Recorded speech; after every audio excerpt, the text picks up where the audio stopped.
Je m'appelle Dominique, ça fait bientôt 7 ans que je suis au TPG. Mon parcours a été avant dans la vente, j'ai travaillé pendant 20 ans dans une entreprise et je suis arrivé au TPG en 2013. J'ai été engagé en tant que conducteur de bus. Ensuite, après 5 ans, j'ai passé la main tram et ça fait maintenant 4 mois que je conduis les trams et je m'épanouis pleinement là-dedans. J'adore le contact humain, j'adore conduire, me balader en ville, c'est presque un hobby de conduire le tram. Quand je prends ma relève sur le réseau, on échange avec le collègue qui va me laisser sa place de ce qui se passe sur le réseau, qu'est-ce qu'il a rencontré, s'il y a des petits soucis. Ensuite, je prends ma place, je m'installe confortablement et je peux suivre le parcours. Alors quand on rentre dans la cabine d'un tram, ce qui est très important, c'est le numéro des aiguilles.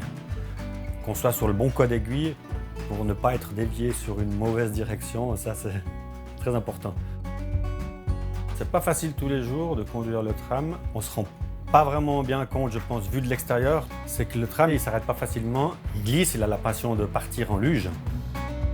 Quand on roule, on a déjà notre aspect de visibilité au loin et de voir si déjà le tram y passe. On a beaucoup plus d'attention parce qu'il y a les aiguilles, il y a les gens, il y a pas mal de choses à contrôler et on n'a pas un volant pour un peu dévier d'une trajectoire.